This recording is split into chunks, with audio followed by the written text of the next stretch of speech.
Please rise at this time for the Pledge of Allegiance, which will be led this evening by students at Crestwood STEM Academy.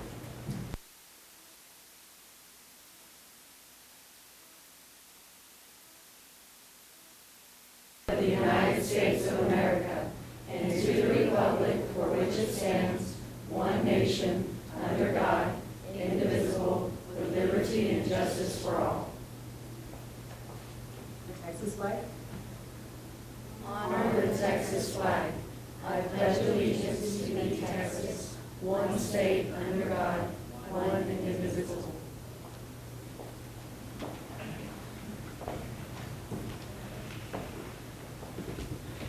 Thank you. Time, we'll have invocation. Our invocation this evening will be provided by Ms. Sarah Oblad, who is Relief Society President at the Church of Jesus Christ of Latter-day Saints.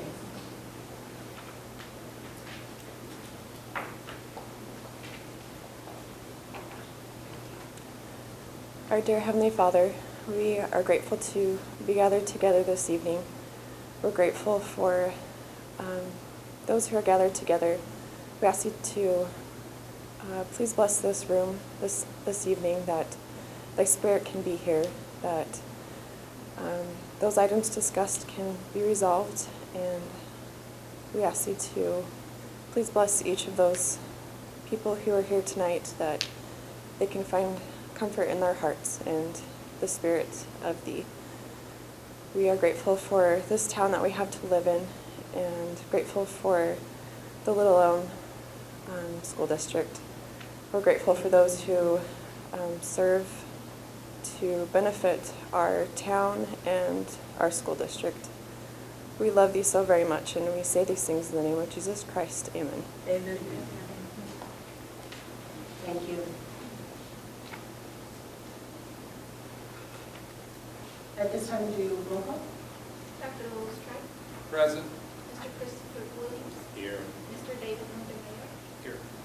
Ms. Melissa Myers. Here. Mr. DeLeon English. Here. Mr. Jason Olson. Here. And Mr. Alejandro Flores. Present. And not present is Leanna Hart.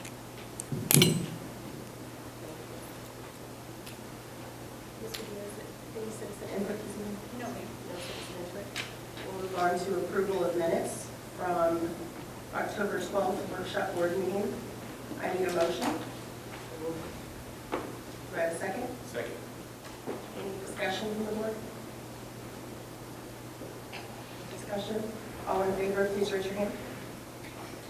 Any opposed? Motion carries.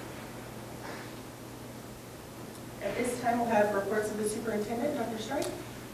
Thank you. We're going to start out this evening. I have the honor of Crestwood STEM Academy doing a conversation presentation with us, and is that Ms. Gibson? Are you the Ms. Gibson, our principal at Crestwood STEM Academy?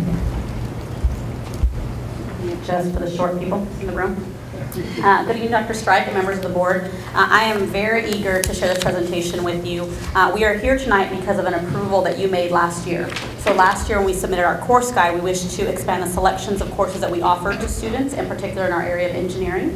And you approved us being able to offer medical detectives and green architecture. And so because of that, we will have students, Dr. Deason and Dr. Chandler, here to present information about what they're learning in that particular course. But Project Lead the Way is a well-known program that establishes engineering curriculum from elementary all the way up to high school. So many schools who use CTE or career technical education programs use Project Lead the Way. They're very well known. We have the opportunity to attend training with them. We have 2 staff members who are Project Lead the Way certified. They have to go to UT Tyler for a week to 2 weeks each summer to renew their certification. They have to be certified in an area of math or science at the secondary level, and they're doing some wonderful things with our students. So I want to introduce to you first their lead instructor, who is Lisa Phillips, who will tell you a little bit more about what they're learning right now, and then she will introduce the doctors to you personally so that you can hear their presentation.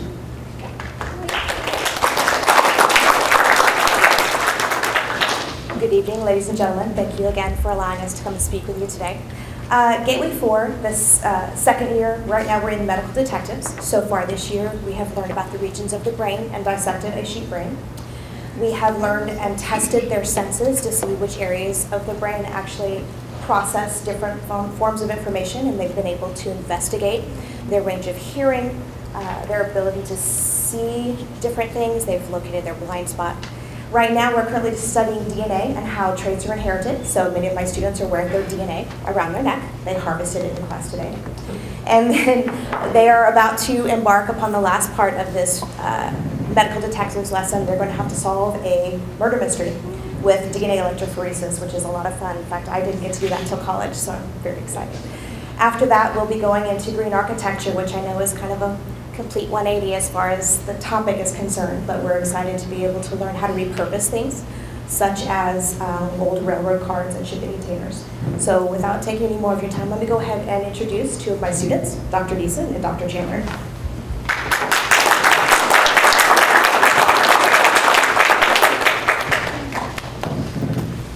Good evening.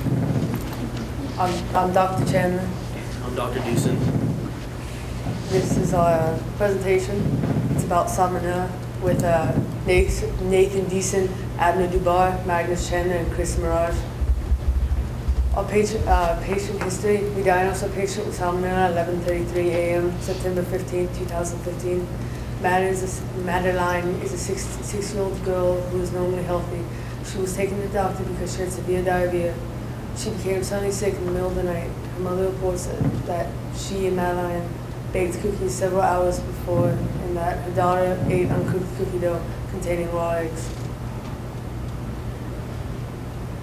Is salmonella a contagious or infectious? People who are infected with salmonella can still be contagious from several days to several weeks after they've been infected, even if their symptoms have disappeared or if they've been treated with antibiotics. So while you recover, be sure to wash your hands often and don't share your food or drinks with anyone. What is salmonella? Salmonella is a bacterium that occurs mainly in the intestines, common with food poisoning. Salmonella can be prevented by avoiding uncooked poultry. It can also be treated with antibiotics. Symptoms of salmonella. Our patient has been experiencing diarrhea as well as normal temperature of 98.7 degrees Fahrenheit and abdominal pain. It seems as developed 12 to 72 hours after ingestion with the raw supplements. Salmonella stops after 4 to 7 days. You should drink lots of water because salmonella will make you very dehydrated. How can you prevent from getting salmonella? You can start by not eating raw eggs, uncooked meats, and don't eat raw cookie dough because that contains raw eggs. If you are at a restaurant and you taste raw meats, do not hesitate to tell them to take it back to the kitchen. Sources. That's it.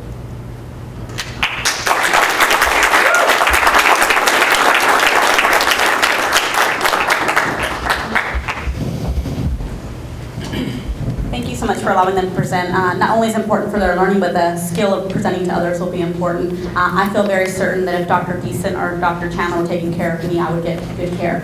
In addition to just the learning experience, many of our students who take this course, this is the second course they can take within the Gateway series, will be leaving our campus this year with 1.5 years of high school engineering credits.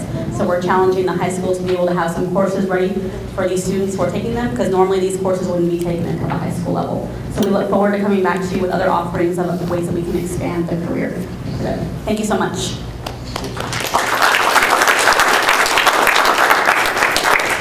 Well, thank you to everybody, the participants, the two doctors, as well as our pledge folks, and Ms. Gibson, teachers for being here. Very appreciative of your time and talents and sharing with these great students that we have coming through.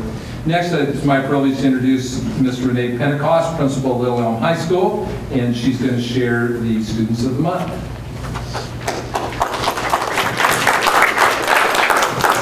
Thank you, Dr. Strife and board. This is one of my favorite times of the month to get to bring a couple of exceptional young people to you and introduce you and tell you a little bit about them. They are nominated and voted on by our entire staff, and so these young people are making an impact in quite a lot of ways on our campus. So first of all, tonight I would like to introduce you to Kyle Boyle. Come on up, Kyle.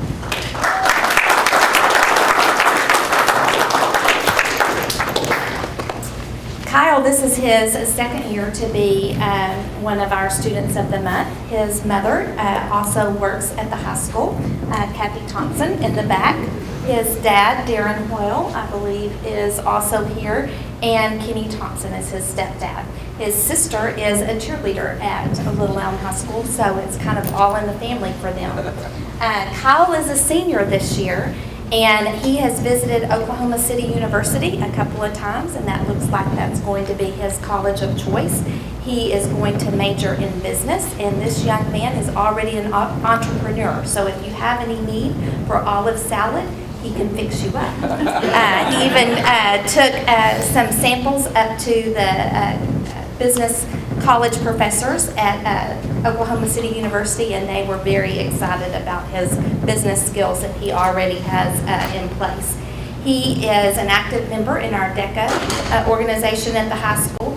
He helps with the prom committee, and he plays varsity football. Kyle Hall.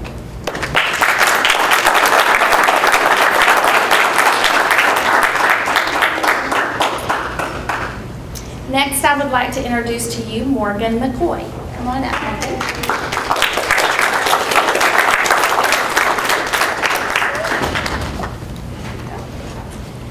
Morgan. Morgan is a junior. She plays volleyball both for the high school as well as club. She's a member of our National Honor Society, so she is a very good student, is taking currently a couple of dual credit courses, a couple of pre-AP courses, so she's well on her way to preparing herself for college, at which time she thinks she might like to go to Baylor, but really is hoping for a volleyball scholarship, so we will see where that leads her. And her parents are Brent and Angie McCoy.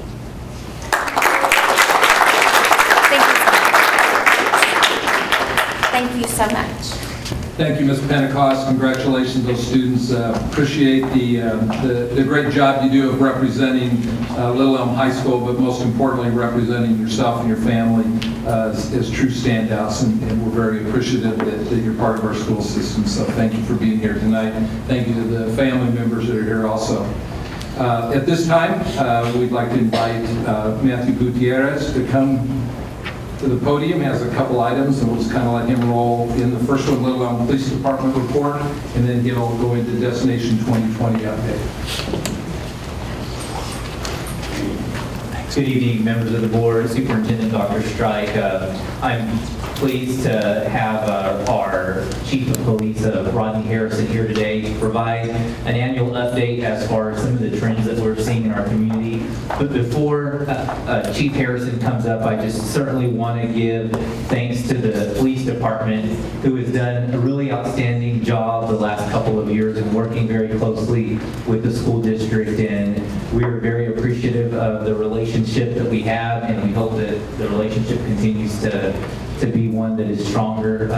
We would not be making the progress that we are making as a district without the support from the town, and in particular the police department. So I did want to give credit to Chief Harrison for the relationship that he has with the board, with the administration, and the open communication. We are so thankful for that.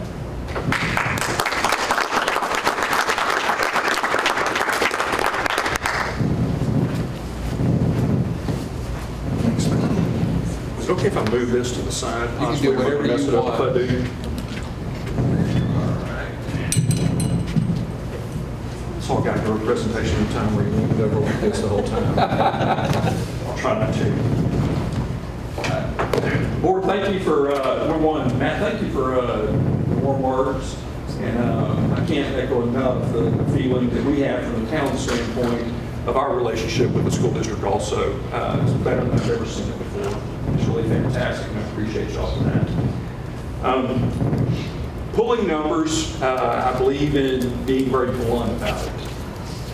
Sometimes people get very offended when they hear numbers and they see things, but I want you to know the statistics are not always what you think they are. Okay, so don't be offended by the numbers that you hear. You may say, oh my gosh. But I have to tell you, there's some explanations for some things, and I'll be more than happy to answer any of those questions that you may have.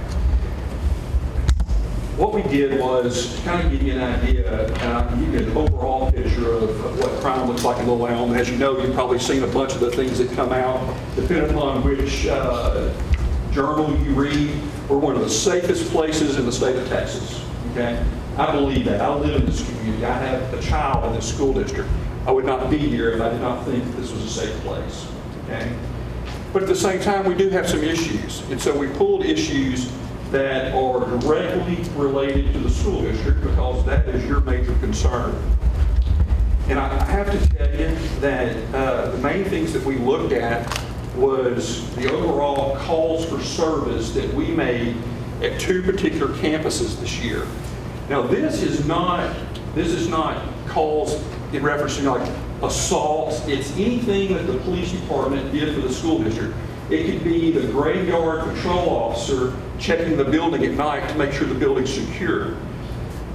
For Lobo Lane, which is the middle school, we ran 236 calls for service for that location. All right, you do the math. You know, it starts adding up. You're not in business that long during the day. Out of those actual calls that required us to generate a report, we had 5 assault calls. That's where someone came in and physically did harm to someone else. It wasn't a fist fight where 2 students traded blows in the hallways. It's where somebody intentionally tried to hurt somebody. The year before, we only had 3 at that location, so we rose by 2. We had 2 criminal trespasses. Those are usually where someone that has been prohibited to be on campus shows up. It could be an adult, it could be a student. Our numbers do not tell us who those 2 persons were. The year before, we only had 1, so that's not so bad. We ran a narcotics dog that's owned by the town of Little Elm 3 different times last year at the middle school campus. And that was at the request of the principal to have us come out. That were unannounced visits that the students did not know. We did not detect any narcotics on those 3 trips, okay? Which tells us either if there is narcotics there, they're hiding them very well, or they didn't have them on there. We don't know the answer to that. But my bet would be that our dog is really pretty good. If they had it, then we would be able to find it. We did have 3 narcotics arrests come off of the middle school campus last year. The year before, we actually had 5. So we improved our policing in those categories. We had 2 terroristic threats. That's where someone went to someone else and said, I'm going to harm you. And it was a viable threat, and so we had 2 terroristic threats. The big jump we had at the middle school campus was in thefts of cell phones or electronic devices. We had 11 last year. So we had 11 so far this go around. We had 5 the previous reporting period. And I'm sorry, I should have set this up a little bit to tell you that I went from October 14 to October of 15. So this is not an actual school year representation, it's more of a fiscal year representation. At our high school campus,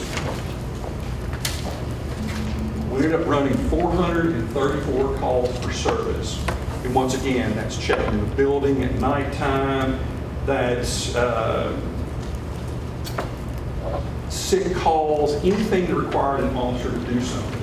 I'm going to go through the same style calls at the high school that we answered. During this reporting period, we only had 2 assaults. The previous reporting period, we had 6. So that's very good. That tells me that we're on the ball. Criminal mischiefs, where someone damaged someone else's property or someone damaged something belonging to the school, we had 5 during this reporting period. The previous reporting period, we have 5 also. That's what I would expect to see given the school year. We had 4 criminal trespasses. That's students that are not allowed on campus. I know for sure that that's who those were, that they were not allowed on campus and they showed back up on campus for whatever reason and tried to come in the building. We had 2 actual fist fights on campus where it resulted in citations being issued. We ran the dog 3 times at that school, and that also included the parking lot where students' cars are. And once again, we had no fines for narcotics when they ran. We did have 6 narcotic-related arrests on campus last year. There was 3 the year before. most troubling thing that we had at the high school, which we did not have the prior session, was we had 5 circumstances where we ran calls on a title and overdose, but it could be where someone was under the influence of something. It may not have been an actual overdose, they could have just been intoxicated on some type of substance. But, you know, 1 is too many for me. But we did have 5 during the last reporting period. Big thing we took a hit on at the high school, we had 61 thefts reported. Majority of those were those nice laptop computers, because it could be anywhere from someone actually just laying it down somewhere and forgetting where they left their laptop to somebody actually stealing a cell phone. I mean, it was just one end of the spectrum to the other, but our thefts directly tied back to the accounting of the laptops. So far this year, we've done pretty good. We haven't seen too many of them this actual rolling since school started back. Any questions on those statistics? To give you an idea, this is something that's town-wide though. It's not just here. They tell you as a police chief, you shouldn't get up and talk about doom and gloom and the streets are going to run red with blood and all that kind of stuff. We're growing. If you hadn't seen El Dorado, I know y'all deal with it every day like we do. There's people all over the place. And any time that you have this amount of people, certain things are going to happen in your communities. You're going to see your thefts rise. You're going to see some of your juvenile crimes rise. Vehicle-related incidents, all those happen. In 2014, the total year of 2014, we ran 25,661 calls for service. Okay? Through September of this year, we have ran 30,124 calls for service. That's a lot. So you can anticipate what it's going to look like come January 1. We're going to go, we're already over the top now. You can only imagine what it's going to look like by the time we get through the busy, silly season of Christmas and everybody doing kind of silly things.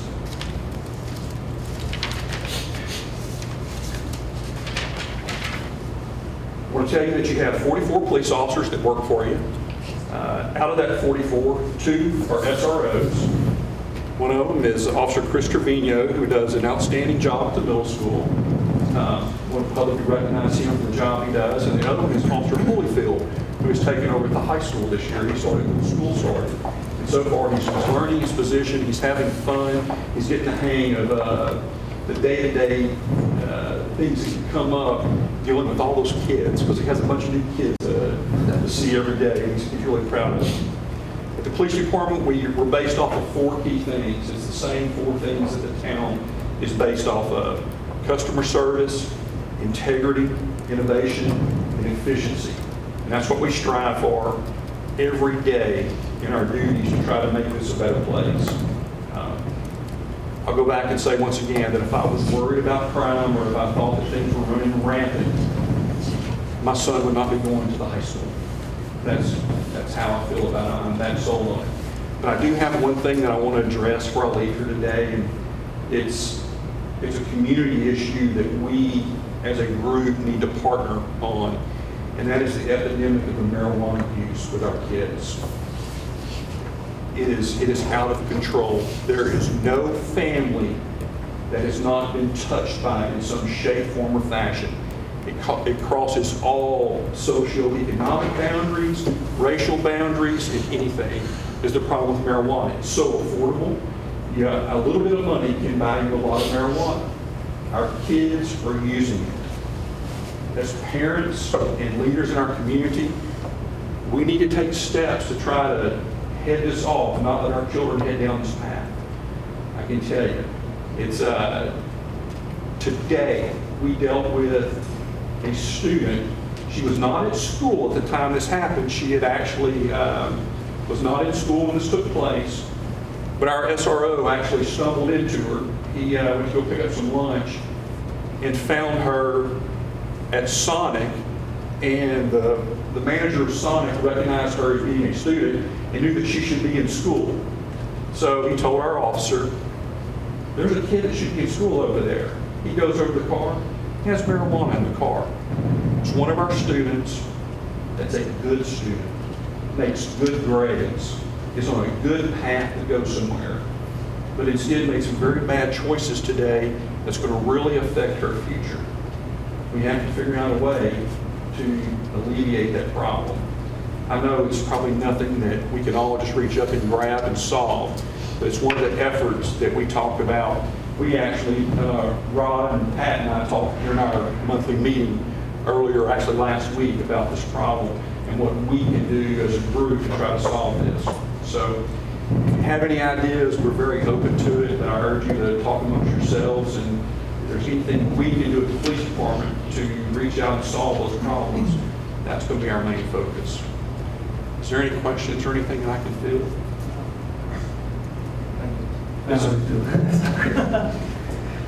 One of my biggest concerns, along with the marijuana, is the sexting and pornography. I mean, do you track any of those numbers, and is that a big issue as well as sexting going on?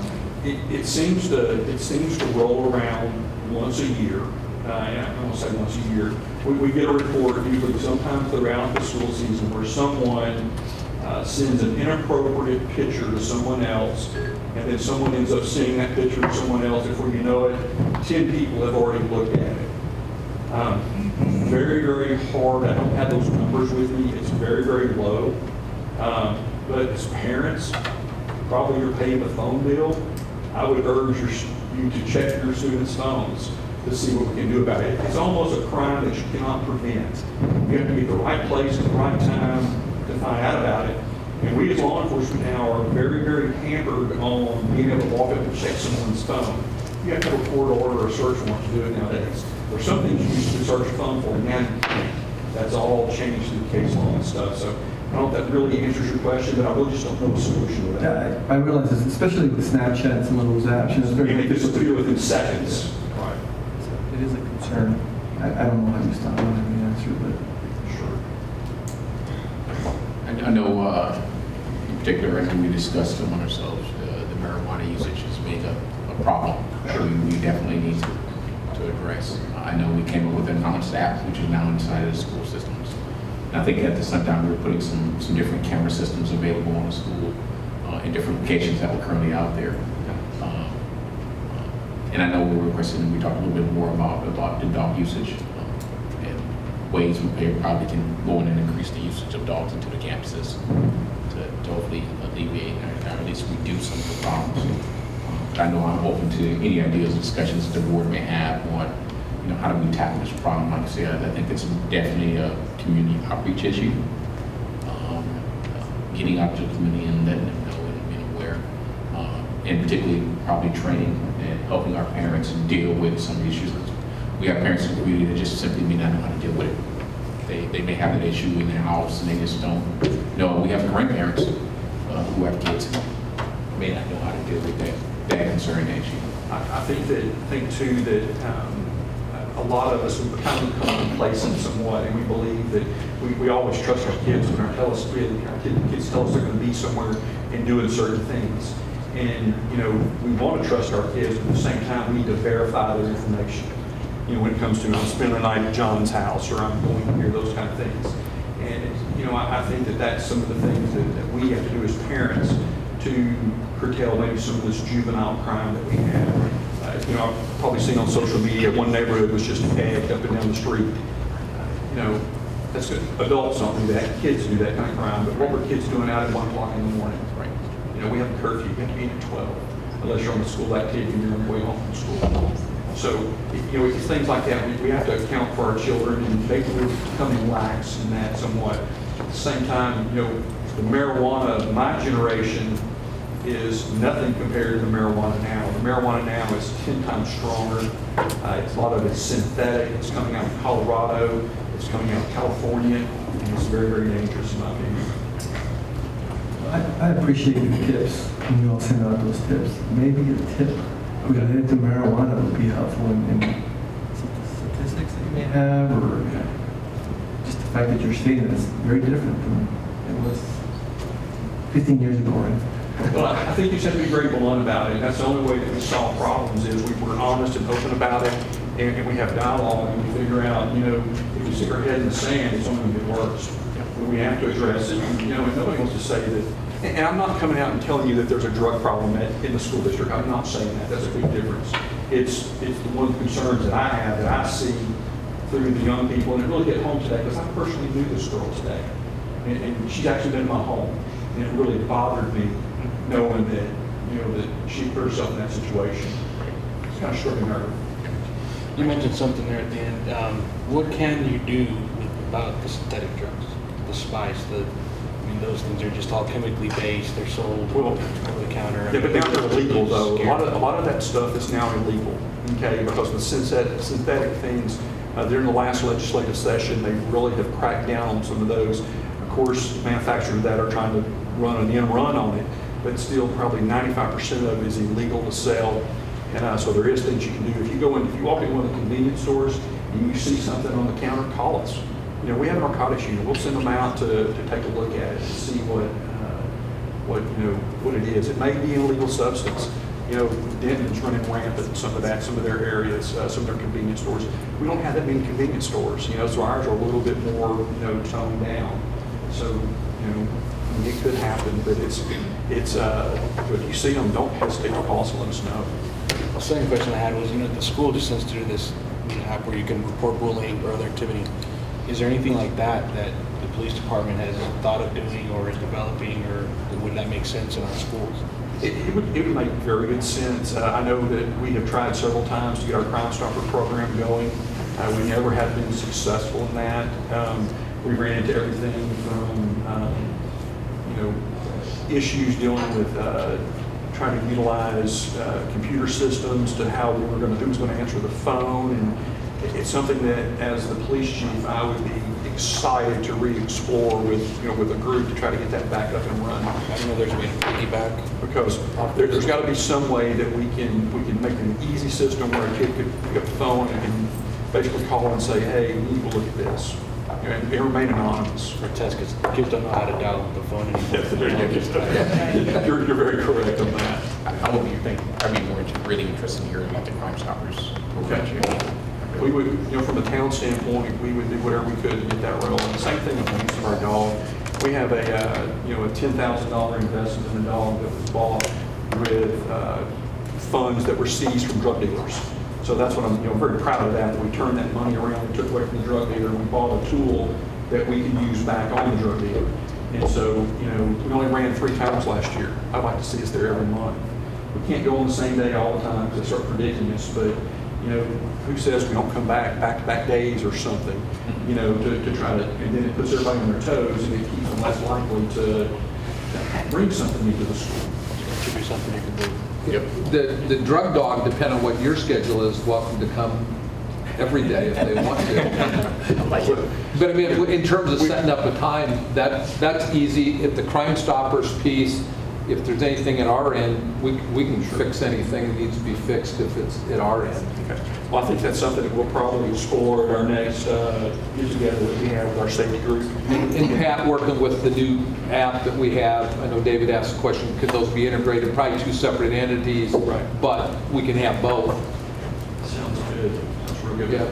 Once again, sorry. I have one other question. So just with, and this is more for elementary schools, I'm wondering if we can, and the reason I'm asking is a couple of principals have actually approached me on getting more officers to come in during lunch hours. They would offer a free lunch to an officer just to get more visibility in. And I think what I like to see, it's a big adjustment when you get to 6th, 7th grade. Now there's a police officer in the school all the time. Right. And second part is with law enforcement in the news, I would rather have those kids not be scared or fearful of law enforcement, and they would get that person to look up to, I think. Whenever I became chief back in the summer, one of my main points was that we're going to return to some basic policing in Little Elm. And all the high-tech stuff is great, but I want everybody to know who their neighborhood police officer is. Right. And so the schools will be a perfect avenue for us. And hopefully by January, we're going to have certain things online in the community policing department where everyone will have certain assignments. In other words, we're starting off with neighborhoods. In other words, Villages of Wood Lake will have a certain officer that is their point of contact for non-emergency type things. If they just want to talk about a neighbor problem or something, they will know that they can, call Officer Trevino. I'm just picking on him, he's not going to get called. Something like that. And so the schools will be another avenue that we're looking into about assigning certain officers to schools. And they know that during their day, they need to stop off there and go visit. Now, I'll tell you, it'll all depend upon how many of those 30,000 calls are running. Right. Absolutely, and I But realize it it's can't be all- every day. Whenever they're not running calls, they're supposed to be in the neighborhoods, meeting and greeting people and talking to them. Some of the best things that I've seen lately is, I've had pictures sent to me of our officers out of the car playing with kids. I'd much rather be doing that than running around. Because that's the kids know that that's somebody they can go to in the future. And that's how you build relationships. Well, and I would just offer, Officer Holyfield is exceptional. He actually coaches my son in baseball. Good, that's And good. so I would just love to give him kudos because he's done wonderful things, and he's very approachable, and I love how he speaks to kids, and really, he motivates. So that's wonderful. He came to us a couple years ago from the constable's office, and his whole goal, I think, was to become an SRO. From talking to him, he liked what he was doing, but the whole reason why he came here was because he wanted to ultimately be the SRO. And that was his driving force, was to come to Little Elm. He serviced this community in some fantastic ways prior to that, but now to have him on staff and be part of kids' lives is fantastic. I agree with you. Anything else? Thank you all again. Appreciate it. Thank you.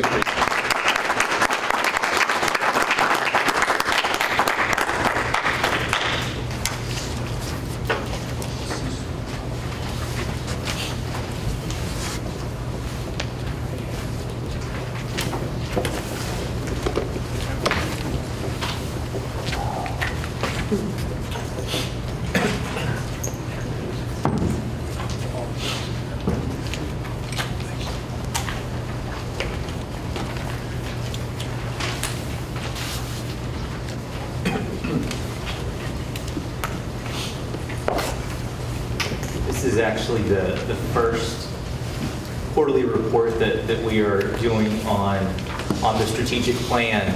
And first, I want to certainly thank the Board of Trustees for your support in allowing us to move rather quickly than you would typically see a school district doing when it comes to strategic planning, as well as thanking our community in supporting everything that we're doing with the TRE. Without those two things happening, without the support from the board and the strategic planning, the support from the community, there are many things that are included in the strategic plan that we would be able to do with the additional monies that are necessary. And so I'm just going to start briefly and keep this short and sweet because there is a lot of information that is here available. And going back to the beginning of this year and the spring of the 2014-2015 school year, where Dr. Strike came in and provided an overview as far as what the strategic planning process was going to look like, and gathering key stakeholders to come in and provide input on developing our core values. And so one thing that I certainly want to highlight are the core values that I truly feel are at the heart of our employees and many of our community members within our school district. If you walk into any campus, and even here at Zellers, you're going to see a banner that is standing at any entryway that shows our core values and our mission and vision statements. And I think one of the things that is very important that really has been a shift for us in a very positive way is that this has changed the conversations that we are having among each other and with community members, especially during some very difficult situations where someone within the community may not agree. And one of the things that I believe is very powerful is really going back to our core values and talking about what we're about as a school district and ensuring that we are working hand in hand as partners in educating our students. So I certainly do feel that we are living every day those core values. We've seen examples through if you had the opportunity to see our Lobo Band march on Saturday, they did an amazing job. And to see our football team there was very impressive. Driving in, I saw Grapevine, their football team leaving. I thought, wow, if only our guys could do that. Little did I know our football players were there in the stands, but they took it up a notch, and they had banners, they had signs, they were cheering for our band students, just like you were at a football game. And then after they marched, they also went and met them at their bus, and it was just a very good feeling. And that all started with the help of a coach to take that, Coach Daly, to really treat all of our kids as all of our kids. And another example is Coach Oliphant, if I'm saying that correctly, at the high school, taking a group of athletes to support Brent at their carnival last Friday. That's another example of someone exhibiting that characteristic and living that core value of all of our kids are all of our kids. And so that's just something to really be proud of, and something that I truly feel is evident in everything that we do. For those of y'all who have been in the district for quite some time, it has just been amazing to see how things have changed over the last 3 years. And so the purpose of my quarterly updates, although will be a little more formal next time, is to just provide a general overview of where we are with our strategic planning process. And I just think that this is something that is very powerful. Many folks' ideas came into play, and I think we're going to great lengths. Just a reminder as to what our vision is, and that vision is to be the destination district. And so what is it that we want to look like? We want to be that destination district. Are we going to be able to offer every opportunity that's out there? No, we're not. But what we do have in place, we want to make sure that it is the best and the highest quality. We want to be on the map, and we want families to move. When they're considering North Texas, we want them to choose Little Elm because of what we offer and how we do it. The mission of our school district is to engage, equip, and empower each student to realize their full potential. This answers the question as to what our purpose is. And as we progress through this school year, I truly believe that many of our stakeholders know our mission, which is to engage, equip, and empower. And that is exactly what we're doing. As you'll move past the PowerPoint presentation, you'll see the actual strategic plan that took many hours of work from the community members who assisted in establishing the goals and strategies, and then leaders in the support center to work on the action plans and the specific action steps that we are taking to ensure that we are engaging, equipping, and empowering our students. And so I just wanted to provide a few examples, because what you'll see is quite overwhelming in what we are focusing on within the strategic plan are the areas of teaching and learning, college, career and technical education, communications and community partnerships, and the HR aspect, which is recruitment, retention, and engagement of our employees. And what you see for the most part are IEPs in the 15-16 school year, which means that those action steps are currently in progress. And what will be presented to you in January are more specific as to what we're doing, because many of those things will have been accomplished by that time period. And so I just wanted to briefly go over a few things, because there are many things that are currently taking place. As you'll see within the communications category, I have to highlight the Lobos Listen. We have transitioned from Let's Talk to Lobos Listen, and that is an avenue that comes at no cost, whereas Let's Talk did. But I feel the way that it's been communicated, we are getting a lot more use out of Lobos Listen. We have at least an average of one come a day since it's been launched, and so there was a lot of feedback that we were getting from community members, and they are receiving timely responses.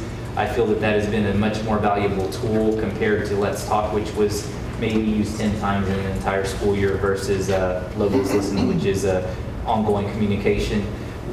Human Resources has also launched mentoring for our brand new teachers, and they are piloting the program at 2 schools, and they are meeting with new teachers once a month, and they are going over different topics such as technology, curriculum, and classroom management, just to name a few. Communications also worked very hard to launch the first publicity boot camp, thanks to Cecilia Jones for spearheading, which equipped our employees with the knowledge and tools to be able to really sell their story on their campus so that we can do a better job of getting that positive publicity. And the more publicity we get out there, the more chances we have of getting positive stories on news networks and newspapers. Another example of really understanding why teachers are leaving are surveys. We did launch our own last year, but one of the things that Human Resources has done is made it part of the exit process that is electronic. So automatically, if you choose to resign, I don't know why anyone would leave, or retire, you go through an electronic exit process that cannot be completed unless you take the survey, so that we know how to better serve those individuals who are leaving the district. We have also been able to offer competitive salaries as a result, thankfully, of the TRE. And after researching what the market looks like in our area, we have been able to offer a competitive salary package and as well as a benefits package. In the curriculum and instruction arena, we have really been able to beef up the professional learning opportunities for our teachers by working very closely with the International Center for Leadership and Education, ICLE, and really digging into the rigor and relevance framework and sharing that knowledge with our principals and our teachers. And one of the things that you'll hear Dr. Strike say is making sure that we start everything with the principals so that they can go in and have that knowledge and carry it out on the campuses.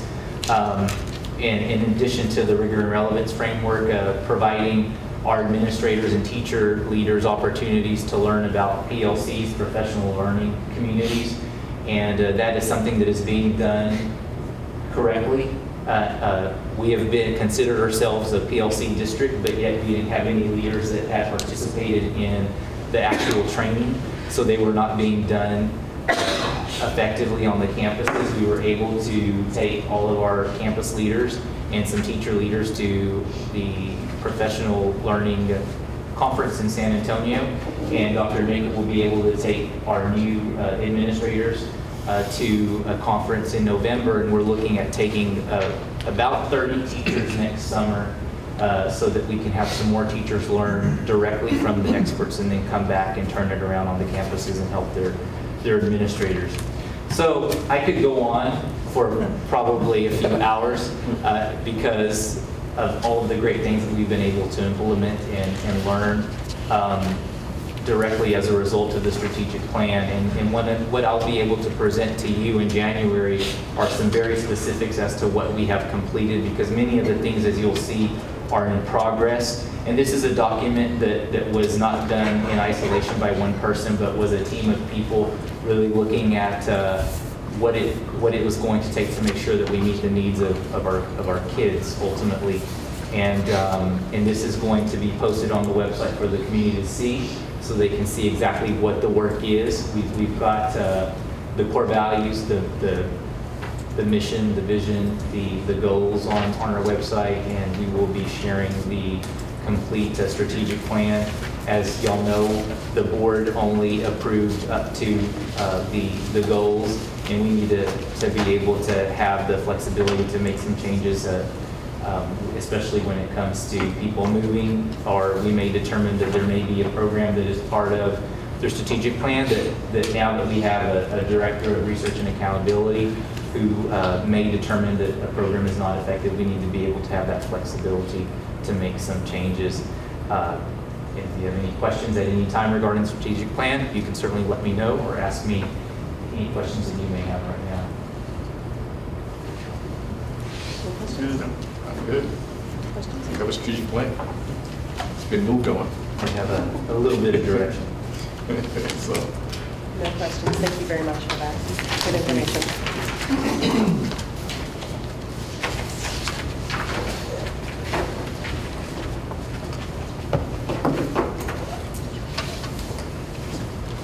All right, at this time, the board will recess into closed meeting in the professional development room as permitted by the Texas Opens Meeting Act, Code Subchapter 551.074 at 7:21.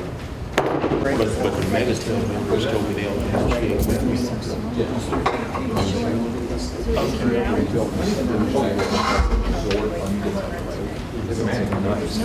Yeah, sales rep told me they'll, well, start low. Here's the place. There's that one room there. There's that yellow room there, right? There's no room on the road, right?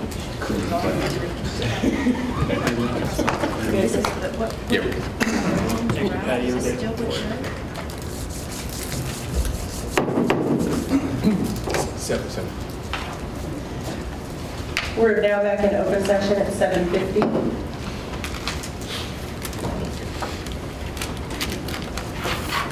Next action items are discuss and approve additional FTEs. Mr. Gutierrez.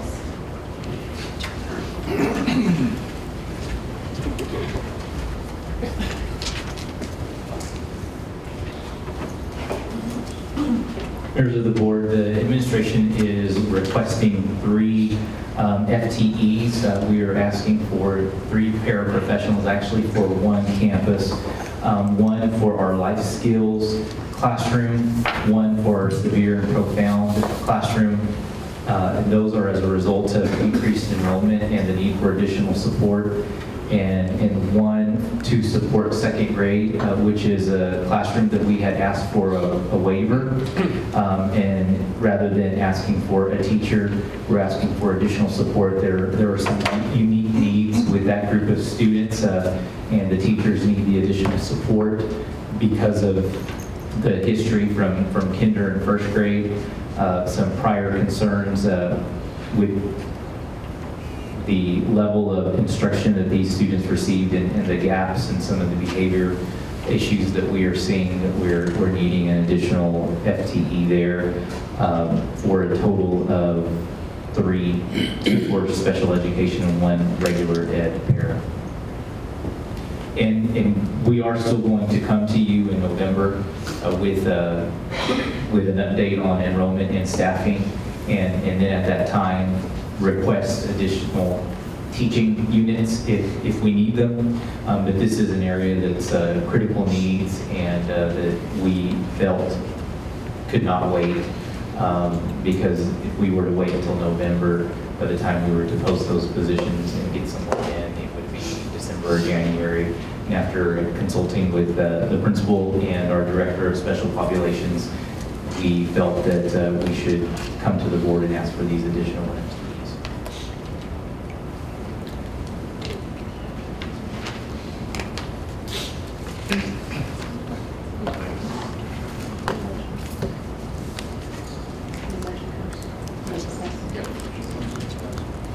All right, so I need a motion for the approval of the needed additional FTEs.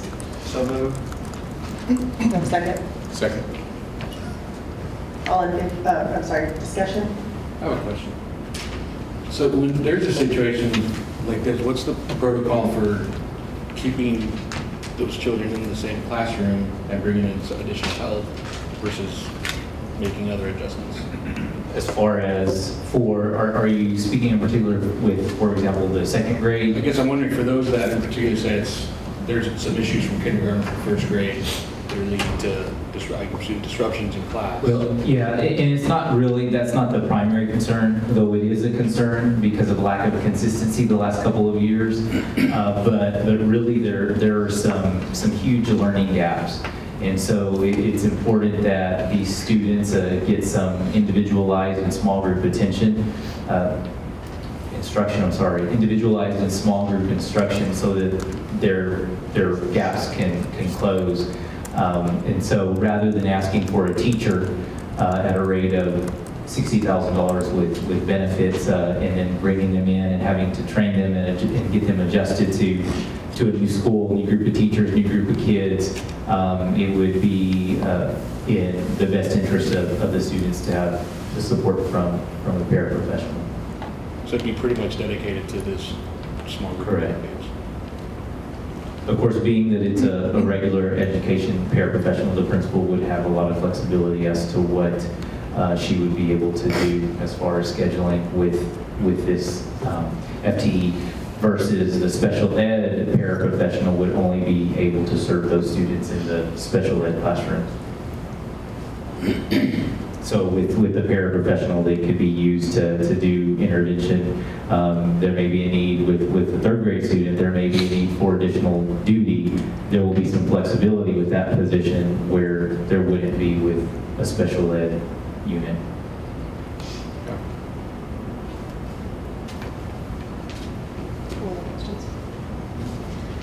So, can you explain, so Lakeview currently has the only life skills section? No, they're. Correct. Our life skills, all of our life skills classrooms were moved to Lakeview this year. They were split between Brent and Lakeview previously. So, and this may be a dumb question, but can you explain the difference between the transitional unit and the life skills? The life skills, well, let me start with the transitional, is more for the, and help me if I'm wrong, but more for the behavioral side. The students are, most of the students in there are typically on level academically, but they have severe behavioral issues which don't make them successful in the regular classroom. So those students are typically on level, and they're receiving regular curriculum. So the same curriculum as any other student? But they also are STAR tests? Yes, regular STAR tests typically. Some of them may take an accommodated version. I don't, depending upon what their IEP, but their IEPs are typically not necessarily academic IEPs so much as they are behavioral IEPs, and their special ed coding has to be for behavior. They might have an additional academic issues, but typically they're caused by their behavioral concerns. And those classrooms are still, the ratios are still the same because of the high needs, where it's not academic, like in a life skills classroom, it's behavioral, but they need the 1-on-1 or 1-to-3 ratio in a TU unit, where in life skills, you're gonna have huge gaps. You're gonna have kids that may be functioning, that they may be in first grade, but functioning at maybe 3 years old. And in the same classroom, you may have kids that are, counting. So there are huge academic gaps. And that was the reason for my question, is understanding the ratio. In our TU is housed all at Brent this year. We transitioned from Chavez to Brent. And are the students bused?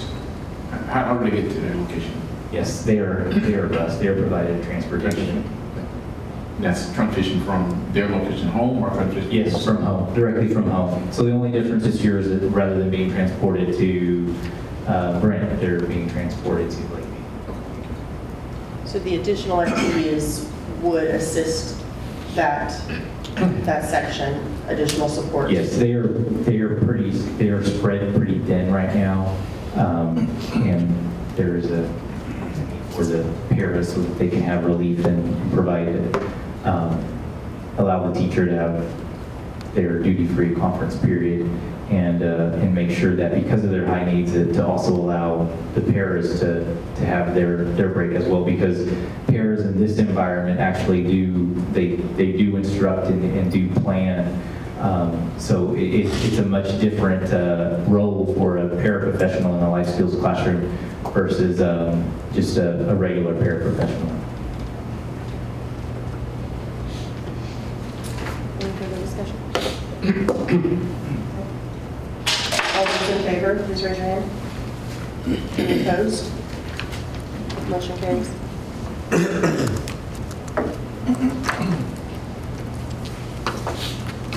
Thank you, Mr. Gutierrez. Next item up discuss and approve renewal of, I'm going to say this wrong, Edgenuity. That's correct.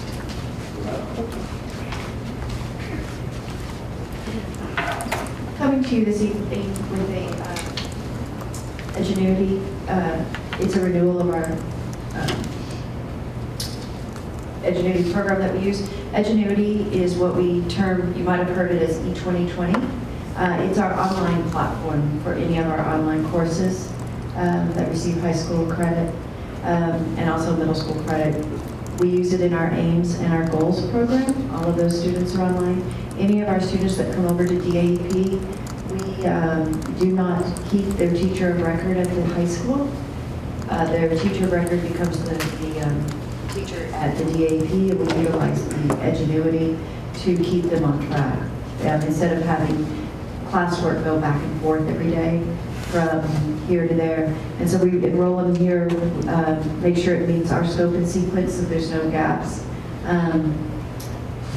So it's been very successful there. We also have used it for the past few years for our summer school program at our secondary summer school program at high school and middle school. And all of our students take the E2020 there. And so it also, we've been using it for our EOC tutorials for students who do not pass the EOC test. It has an EOC platform there as well. So there's many functions to it.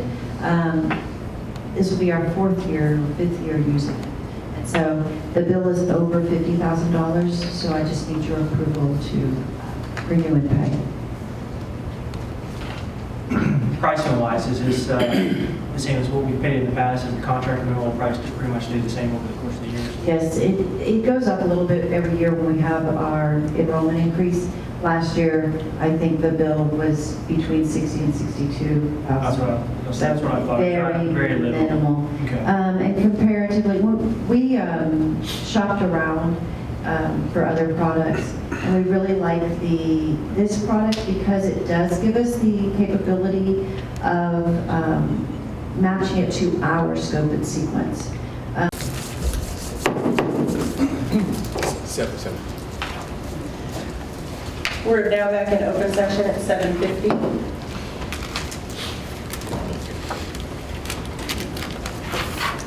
Next action items are discuss and approve additional FTEs. Mr. Gutierrez.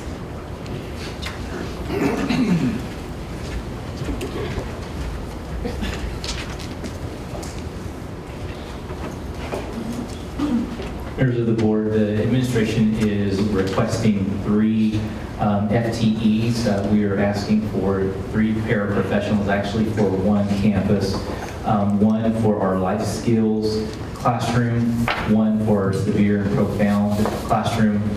And those are as a result of increased enrollment and the need for additional support. And 1 to support 2nd grade, which is a classroom that we had asked for a waiver.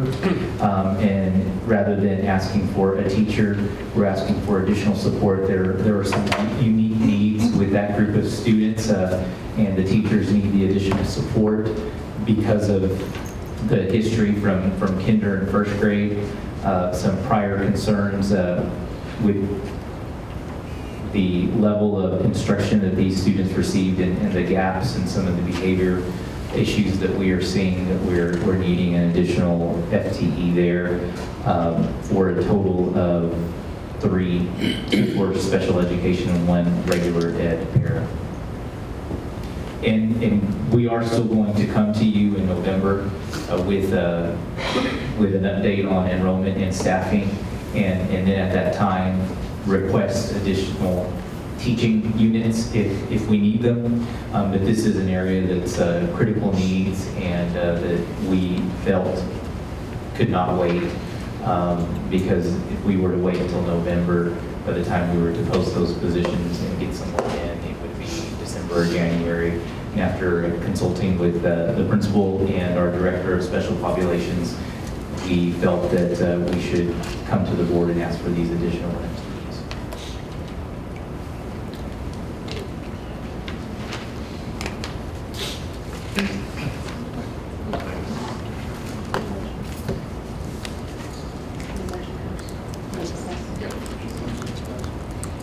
right, I need a motion for the approval of the needed additional FTEs. So moved. Second. Second. All in, I'm sorry, discussion? I have a question. So when there's a situation like this, what's the protocol for keeping those children in the same classroom and bringing in some additional help versus making other adjustments? As far as are you speaking in particular with, for example, the second grade? I guess I'm wondering for those that in particular say there's some issues from kindergarten to first grade that are leading to disruptions in class. Well, yeah, and it's not really, that's not the primary concern, though it is a concern because of lack of consistency the last couple of years. But really there are some huge learning gaps. And so it's important that these students get some individualized and small group attention, individualized and small group instruction so that their gaps can close. And so rather than asking for a teacher at a rate of $60,000 with benefits and then bringing them in and having to train them and get them adjusted to a new school, new group of teachers, new group of kids, it would be in the best interest of the students to have the support from a paraprofessional. So it'd be pretty much dedicated to this small group. Correct. Of course, being that it's a regular education paraprofessional, the principal would have a lot of flexibility as to what she would be able to do as far as scheduling with this FTE versus the special ed paraprofessional would only be able to serve those students in the special ed classroom. So with the paraprofessional, they could be used to do intervention. There may be a need with the third grade student, there may be a need for additional duty. There will be some flexibility with that position where there wouldn't be with a special ed unit.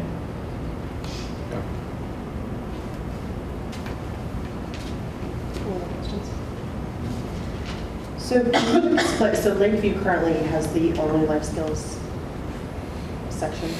No, they're... Correct.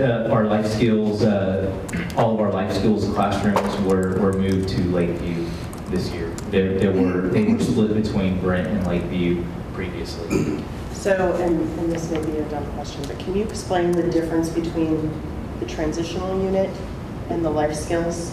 The life skills, well, let me start with the transitional, is more for the, and help me if I'm wrong, but more for the behavioral side. The students are, most of the students in there are typically on level academically, but they have severe behavioral issues which don't make them successful in the regular classroom. So those students are typically on level, and they're receiving regular curriculum. So the same curriculum as any other students? But they also STAR tests? Yes, regular STAR tests typically. Some of them may take an accommodated version. I don't, depending upon what their IEP, but their IEPs are typically not necessarily academic IEPs so much as they are behavioral IEPs, and their special ed coding has to be for behavior.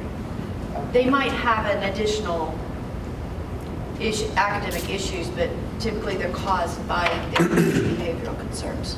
And those classrooms are still, the ratios are still the same because of the high needs, where it's not academic, like in a life skills classroom, it's behavioral, but they need the 1-on-1 or 1-to-3 ratio in a TU unit, where in life skills, you're gonna have huge gaps. You're gonna have kids that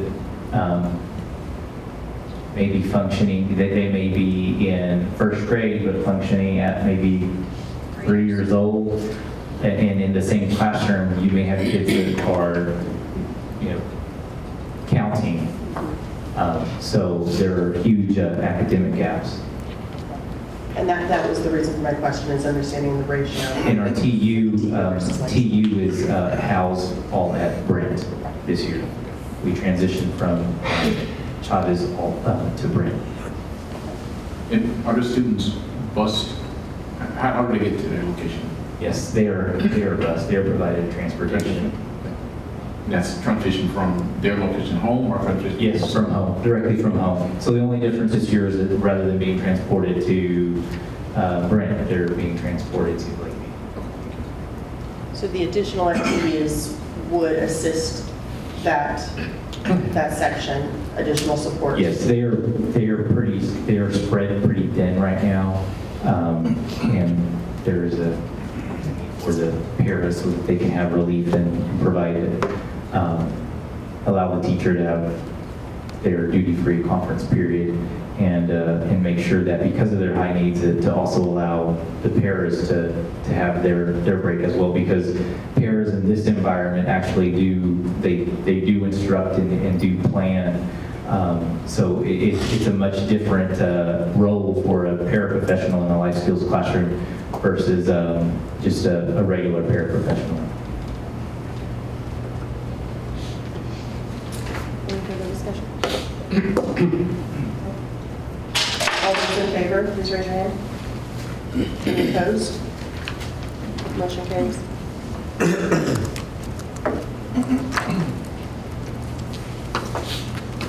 Thank you, Mr. Gutierrez.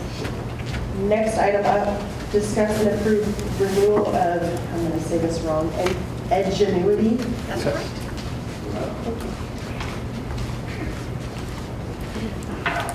Coming to you this evening with Edgenuity. It's a renewal of our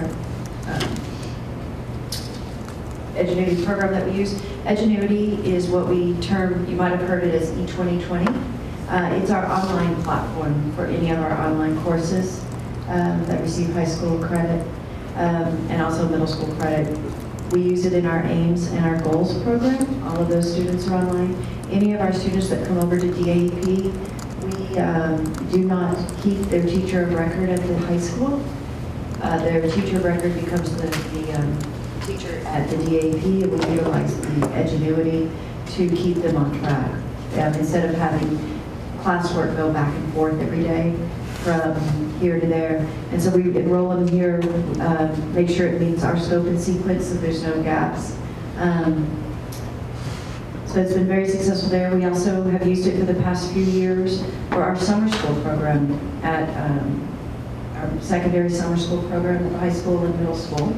And all of our students take the E2020 there. And so it also, we've been using it for our EOC tutorials for students who do not pass the EOC test. It has an EOC platform there as well. So there's many functions to it. This will be our 4th year, 5th year using it. And so the bill is over $50,000, so I just need your approval to renew and pay. Pricing-wise, is this the same as what we've paid in the past, and the contract renewal price to pretty much stay the same over the course of the years? Yes, it goes up a little bit every year when we have our enrollment increase.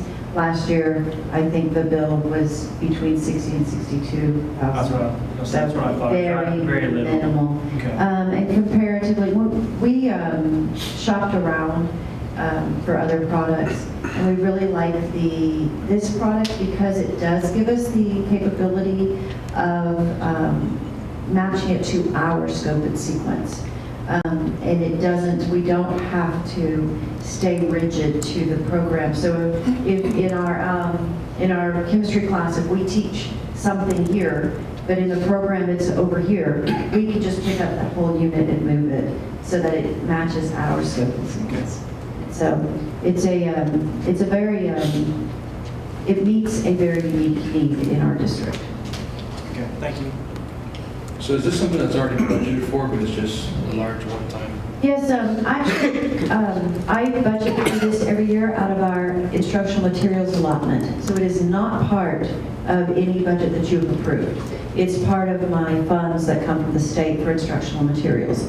And so I get an allotment every 2 years, and there are several things that I pay for out of that. Most of our textbooks come out of that. We also pay for Edgenuity out of that. We pay for Reading Counts, one of our reading programs at the elementary schools out of that. So there's different things that I have a flexibility of paying for out of that money. So I just have to, it's now a 2-year I did it once every 2 years, so I just have to make sure I budget enough for both years. So you've got the funds for it, but you just need the approval to spend. Yes, and that's a part of this, I'm sorry, I should have explained that. We actually applied to this, to TEA in September when it opened, and it was approved. We applied for it on September 1st when the system opened. It was approved by TEA on September 25th, and our disbursement was released on Monday the 12th.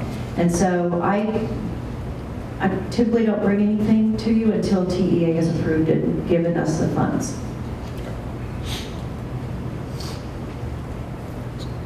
So the funds that TA provide for us, so this is external funds they provide for us as a stipend per year testing.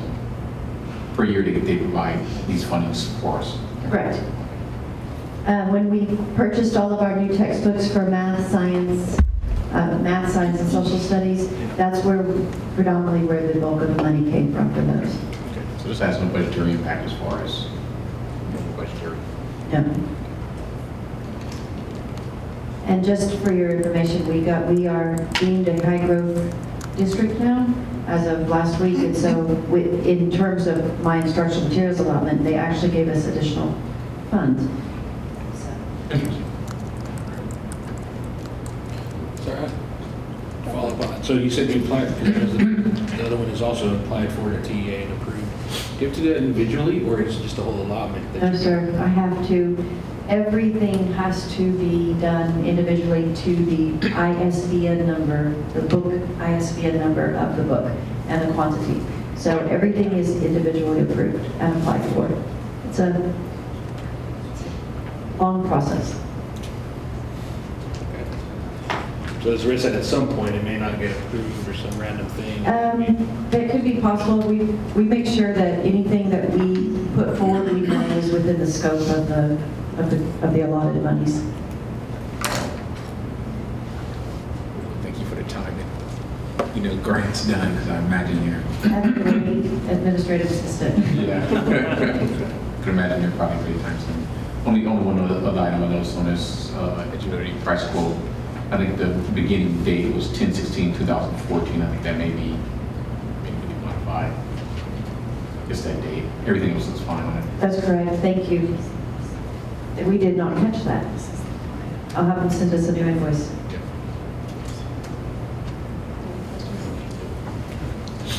All right, we need a motion from the board to approve the purchase and renewal of Edgenuity for 2015-16 as submitted. Do I have a second? We're at first and second, we're in discussion. So We haven't done a motion yet on this one. Okay. We would jump to discussion. Yes. I stand corrected. I second. Second. All in favor? Okay. So approved. The second. The next item up is the discuss and approve renewal of Renaissance Learning. This is the same situation. It's out of the IMA fund again. Just some background so you know what the Renaissance Learning is. If you have students in the school district in K through 8, they might tell you they've taken a RenStar test in math or reading. The state requires that all students in kindergarten through 8th grade have a diagnostic test in reading and mathematics. And so prior to us purchasing Renaissance Learning, which we named RenStar in district, we were doing this by individually with our students with Texas Primary Reading Index by hand, and we didn't have one for math. And so in order to come in compliance of when I first came into central office, this is the program. We looked at a bunch. This was the one that met all of our needs and is on the commissioner's list, approved list for testing of reading and mathematics in K through 8. And so we have had a agreement with them for 5 years now. And it saves an immense amount of time for our teachers not to have to individually assess every student.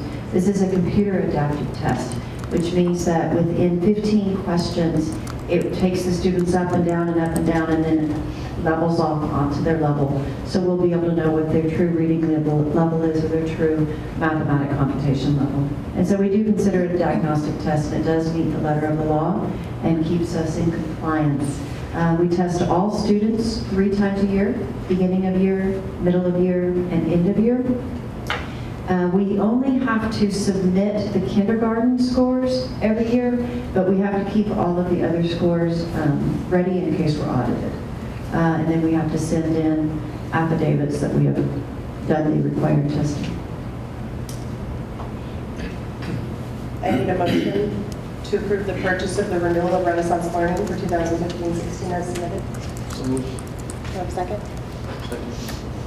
Any discussion? Dr. Micah, I see here that we're doing 712. Is there a reason why that particular number? I know some schools we have 500. Most of our schools are around 500 kids. So I'm just trying to figure out, I know this course is not a budgetary impact, but I'm just looking at a Right. perspective of if we give you money to spend elsewhere. I'm just curious why we put 712 when it's... It's for they put that for every school. What I did 3 years ago, instead of having a school license, I asked if we could have a district license. And so if I have student A moving from Oak Point to Hackberry, I don't have to start a new license for that student. And so what we did was we just take the enrollment of all of our elementary schools and we divide it by however elementary schools, and that's what we come up with. And so that allows us, and then we cushion it by about 4% for our move-ins throughout the year. Prior to doing this, every time we had a student move in, we would have to purchase a new license, and it would take days to get them. So we just went to a district license. We house everything. Our programmer, Brandon, our data programmer, this uploads to them every night, so we don't have to put students in the system. And so while at the end of the year, I might have 10 or 15 licenses left over, it actually is a savings. No, that's fine. Like I said, I was just curious. Yeah. But every campus is 712. Yeah, I was just, the reason why we caught me off guard a little bit. Thank you. Just the best way we could figure out how to do a district license. Okay, that's fine. Thank you for that explanation. And one curious question. How long do we hold the data, or was it required by law to hold the data? They hold the data for us. What we do is to back up, our principals are told every year to download a PDF, and so we do that. We are in the process actually of trying to get this integrated with Focus so that the scores will then come back and populate on our end. And so that's what Brandon's working on. It is our end of the year goal for this year. But they house the data for us. We can get it at any time. And if we have to submit to TEA, they put it in the format that has to go.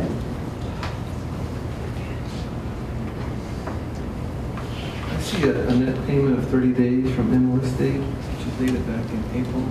Is that Correct, but they know that this is IMA funding. Most districts that use Renaissance Learning use IMA, and so they know that no penalty?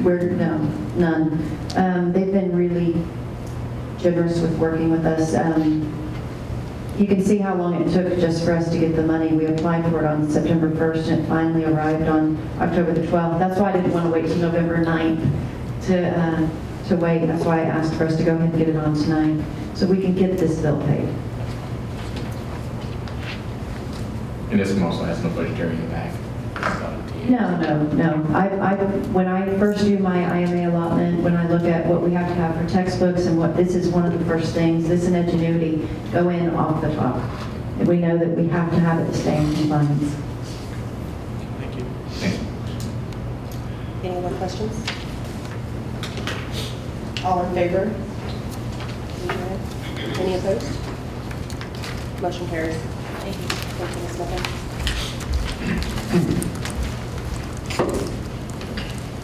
Next item up is the consent agenda. Are there any items board members wish to pull at this time? There's only 2 on here. No? Then I need a motion to approve the consent agenda. So moved. Do I have a second? Second. Any discussion? All those in favor, raise your hand. Any opposed? Motion carries.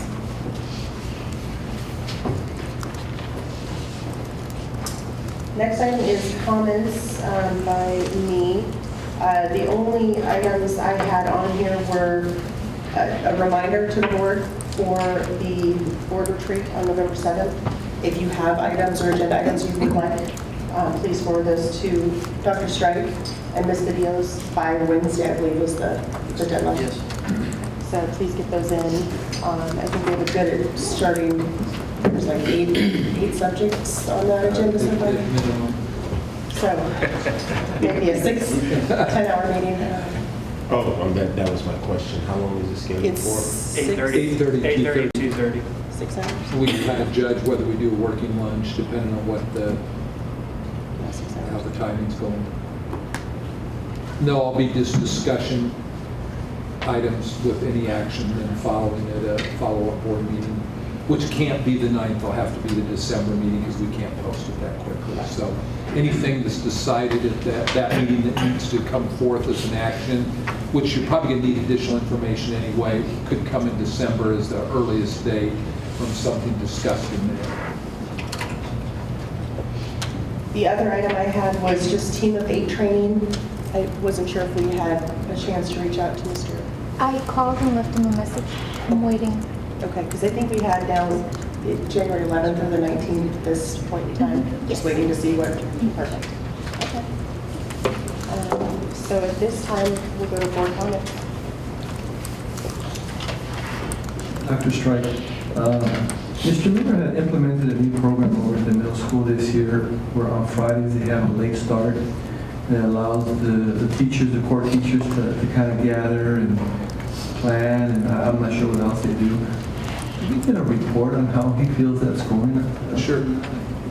Yeah. Sounds like a great initiative, whether it's good, bad, or indifferent.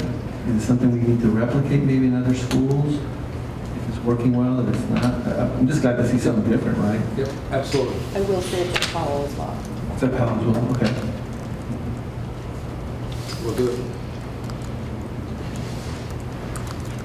Just want to echo Mr. Gutierrez's comments earlier with band and Coach Daly. I sent an email on Saturday to Dr. Strike and Sandra, several other people, just complimenting the kids coming up. It was awesome to see all the kids in signs.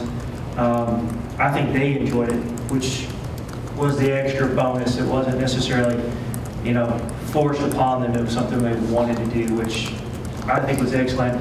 Rumors are we may see them again on this Saturday, so I'm hoping maybe we can get a larger presence with the varsity team because it was just freshmen that were there last time. So other than that, I welcome all the board members to come out and join us because Alex and myself will be there on Saturday. Maybe not. I know I will. I'm traveling on Saturday. I'll be there, so you're welcome to come join me if you'd like to. It's a great event. That's it. I don't have anything. No comments. I'm good. No comment. All right, Dr. Strike. Boy, just the two things that I had written down have already been mentioned. Congratulations to the band, and I think Matthew up talking about our core values in Mr. Fleece's email to the staff and to administration. He again mentioned that Coach Daly and the kids were there, and he said, talk about all of our kids or all of our kids, and I thought how neat that is. And just along that same line, the fact that we're all Lobos, it's kind of neat to watch the different stories I've heard about little kids going, like one asked him, oh, I thought we were the Eagles or something like that. Well, no, now we're all Lobos. Oh, you mean I'm the same as the kids at the high school that come down and read to us? That's cool. And so I think that's really neat to see that transition of how everybody's pulling together. And then when people mention those core values, it makes you feel extra good. People are at least grasping onto those. And then the only other thing I had was the agenda item, end of the day on the 21st, this Wednesday, that Ms. Myers already mentioned. So get those in. And I think there's probably maybe 8 items on there now. And what we'll try and do is assign some times to them or frame, and I've got Ashley Helms is going to facilitate for us and do a couple of activities. She doesn't really have to know what's going on. She's just going to help kind of be a timekeeper and work, and Sonia's going to be there to help us in terms of getting obviously the notes taken, and so we can have further direction, because there'll be a lot of different topics kind of hit fairly quickly, and those that we need to move forward, we can. If you guys need additional information, that'll give us time to get that also. So should be a good day. 8:30 to 2:30 hula. On that, Dr. Strike, could you send it, maybe go and do a refresher and send it out to us, just so, you know, the 8 topics we have right now, just as a refresher, so that way we can make sure that if we think of anything else that we forgot to email, we can hurry and try to email you rather quickly to make sure it's on the agenda, please. Absolutely. Thank you, sir. Also, I guess one from a community perspective, on November 6th, they're going to be doing the groundbreaking for the Palladium, and that's going to be kind of cool to see that happen. The drawing of it's a beautiful, beautiful looking building to slap out there on our town street. Now you mentioned Palladium now, hopefully get discussions about King before we go on that. Further down, next meeting sometime. Yeah, Mr. Reeves? Yes, sir. That would, at this point, any discussion on King will need to make a closed session. That's correct. Currently still, so. So would you like that on the November 9th? Yeah, I'd like to hear what the next update is. Rod's got it right there in his brain. We will do it, sir. Get hit by a bus. Yeah, get hit by a bus, and we won't ever know what happened. And just a quick question on November 7th. Attire, casual, or? Hawaiian. No. Hawaiian. That'll work. Certain guys. Okay. It will still be a public meeting. It will be a public meeting? Yeah, it'll be a posted, 72-hour posted meeting. So LE. I would say- Belly polos. Yeah, that's a good one. Casual. Okay. Yeah, great. Belly polos, blue jeans. That works for me. Okay. Any other comments? All right, I need a motion to adjourn. So moved. Second? Second. All in favor?